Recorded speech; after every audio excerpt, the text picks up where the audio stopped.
Yeah, it'd be nice, but I think that we just relish the 2 games that we have to come. I think the best way to sort of answer that question is to try and win the next 2 games in front of us, and starting with tomorrow's game, which is a great game for us, really magical game, I think. Very good team.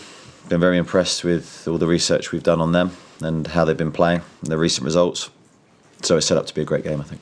How are you looking injury-wise? We saw Dan Burn in training this morning. I think on Friday you said he was back running, looked like he was doing a bit of ball work.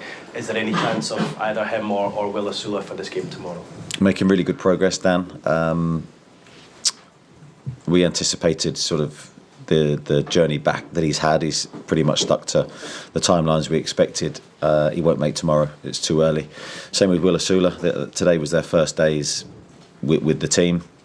Or first day with the team, should I say, but hopefully not too far away. Thank you. If we can give the mic to Luke Edwards, please. Thank you. Hi. It's been a slightly strange season in many respects across the Premier League, but I saw an interesting stat that I think since the last international break, you've actually taken 21 points, which puts you 3rd in the form table. Does that put things into context a little bit of how well you're doing this season or in this period?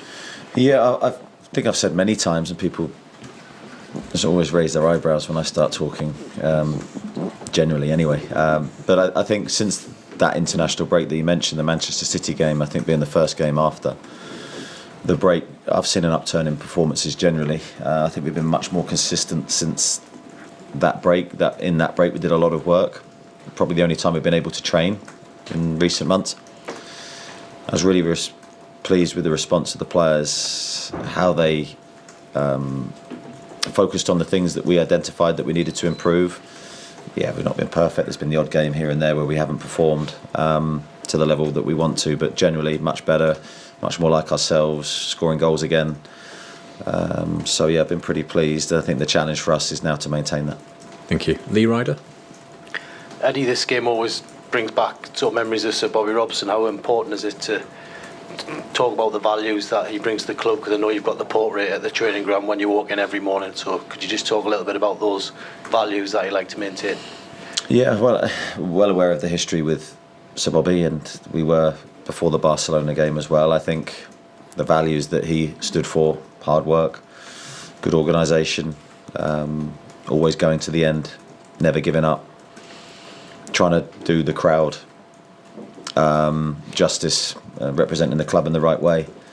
I think these are all values that he stood for, and you know, he wanted teams to fully commit to the crowd and to give everything on a match day, and that's what we're going to try and do. We've been trying to live by those principles from day one since I arrived here, very similar to Kevin Keegan's principles as well, and he was maybe more expansive in his way of playing and really wanted to attack, and we're trying to live by those principles. So I think that's what the crowd want to see. And I just quickly check as well, there's talk in Brazil about Newcastle have made some kind of approach for Ryan, who's been linked with Bournemouth as well. Can I just check if there's any truth in that? There's no truth in that. Thank you. George Corkin, please. Hi, Eddie. Hi, George. We're speaking to Sven after you, and just on his contract, he's obviously a very important player in his own right, so it's good news in its own right. But just after what happened with Alex in the summer, how important was it, or how important is it that a big player has committed himself to the club, to the project, not just to you, but for the fans, for the club in general, and the dressing room? Yeah, I think it's really important that when we enter those negotiations, the players that you're discussing terms with have a good feel for their football club, for us that work with them every day, for the supporters, for the ownership, that they feel this is the right place for them to continue their development and their journey. Really pleased that Sven feels that way about the football club. I think it's been a tough few months for him. Difficult injury problems, setbacks. He's had to show real strength of character because he's someone that always wants to play. He's desperate to help the team. He's very ambitious, determined. He's got great qualities as well, and I think we really, really missed him. And it took us a long time to adjust to being without him. So then to get him back was a massive lift, and I think now we're seeing the very early signs of him returning to his best level. So hopefully that can stay the same for many years to come. Okay, we'll go to Craig Hope and then next to you as well, Craig, please. Hi Eddie, the expanded format has been derided to a degree because of the number of teams that go through, because you have got that safety net. But as a coach, can you just tell us what the difference is between the top 8 and not being in the top 8? How big an incentive is that to get in there? Yeah, it's a massive incentive because it means less games in a season when we're being stretched physically, mentally.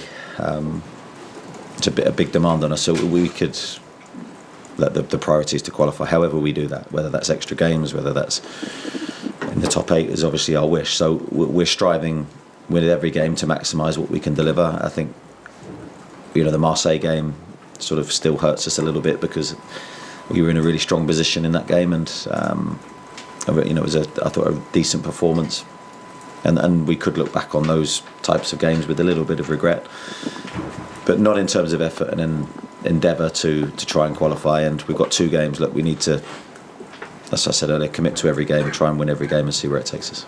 Thank you. Yeah. This is Dutch TV. Hello. Hi.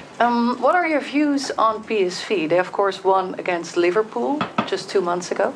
Yeah, very good. Very, very good coach. Really good team to watch, I think. I've enjoyed planning the game. They're expansive. Like to build from the back.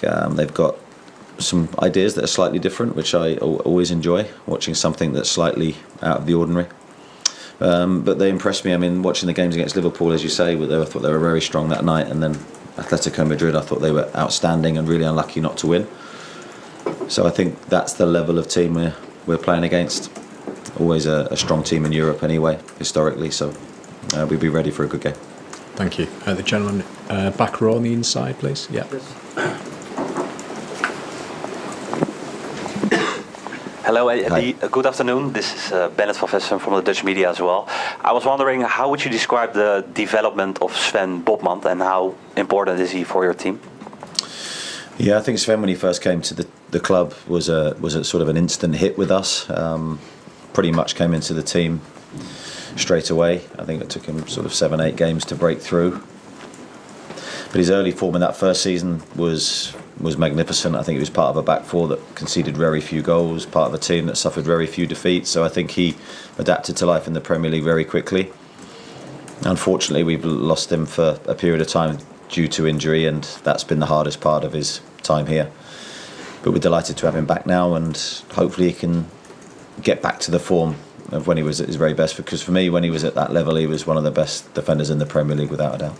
Okay, we'll go to Daniel, Martin and then Scott, please. Excuse me, Eddie.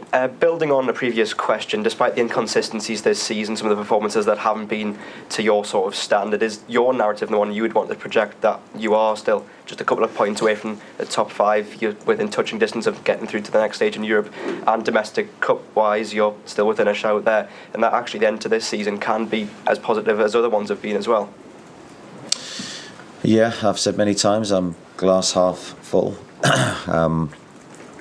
I think at this stage of the season, with everything that's ahead of us, we have to be very, very positive.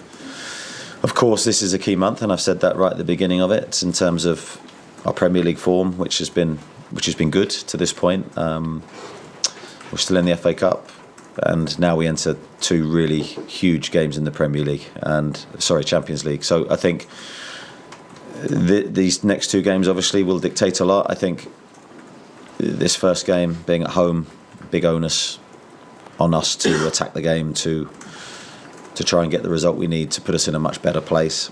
That's the only focus in my brain right now. So yeah, I think we know this is going to be a big one. Martin Hardy, please. Sorry. Thank you.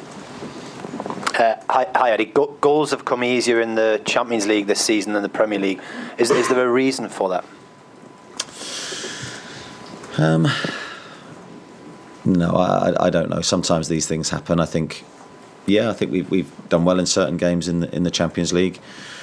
I don't know. I think you can see from the players there's a real stimulation about these games. There's a real focus. You can see it from the training and the preparation, but you can also just see it from the body language of the players. I think they really want to do well in every competition, but I think there's a special feeling about this for obvious reasons. So I think that plays a part. I think we have some really good attacking players, and I think some of the games have suited us in terms of playing really high intensity games, and with the atmosphere here has really helped us as well. So I think there's a few conditions that we hope will line up in our favour, and this will be similar. You know, home game, we want a really good atmosphere. We want the players athletically to feel really good, and hopefully the combination of that and the crowd can make it a really positive night for us. Thank you. Go to Scott Wilson and then to Dominic Skerr, please. Hi, Eddie. You're obviously a very different team to the team that didn't make it through 2 seasons ago. We know the changes that have happened since then. Do you think you're a better team now, or do you think that you're a team that's still kind of learning its way and growing, given that it is different and it has had to change? I don't know. I don't tend to necessarily directly compare the two teams. You're asking me to do so. I'd say we're different. I don't know whether we're better or worse. That's really difficult to judge. Certainly there's been a changeover of some of the personnel, and that's made us the team that we are today, in the sense that some of the individuals are slightly different in their profile. I think we're very effective. When we're at our best, I think we're a highly effective team. And I think we've always been that way, even 2 years ago, in a sense that we're not necessarily looking for a team that dominates possession, but we want to be effective when we do have it. We want to be incisive, and we want to be creating chances. And I think that's been much better overall in recent weeks. Defensively, we've been really solid at times this season. Not sort of the whole time, over the whole piece of the season. We've had moments of fragility. But hopefully we're building that back up again with the clean sheet at the weekend. So, very different team, but one that I think is growing to get better. Okay, we'll try and squeeze 3 more, and we'll start with Dominic. We'll go to Mark Douglas and Kieran Kelly to finish, please. Hi, Eddie. With less than 2 weeks left of the transfer window, is Dan Burn, Willisula returning after a decent period out as close as we'll get to new signings bolstering the squad this month? I don't know. Certainly they will feel like new signings for us, especially Dan, because there's a real positional need there, and that's not a slight on Willisula at all. We're delighted to have him back in training. He's going to be a big player for us. But Dan's return, with being so light in that position, is a huge lift. If we can keep him fit and feeling good, he will be like a new signing. But yeah, there's still time, and it's still relatively unknown in terms of what direction we will take. Thank you. Mark? Anthony Gordon, somebody who said he kind of lives for this stage. What have you made of his season so far, and are you looking to him in these next 2 Champions League games to kind of continue his form in this competition? Yeah, we're looking for every player to really step up in these kind of games, and that's what I said after the Wolves game. We were looking for someone to really try and grab that game and make the difference and find a way to score to win us that match, and that's sometimes what you're looking for, the individual attacking players that can really make the difference. Unfortunately, that didn't happen for us. But yeah, we want all the attacking players to rise to this occasion. Anthony, I think, has had some really high points of this season, mainly in the Champions League. So yeah, he's a big player for us. Thank you. Last one, Kieran, please. Just on a similar theme, whoever plays up front, what do you think is the key to getting more out of Nick or indeed Johan? Well, I think there's of course there's an individual expectation that they have to max out on the pitch and give their all. I think if they do that, they've both got standout qualities that will help us, whichever one we pick, as you say. So I think all we can ask from them is they give their absolute all for the team. And then, of course, the team needs to create moments for them to hopefully decide the game. Thank you, everyone. See you tomorrow. Cheers. Thank you.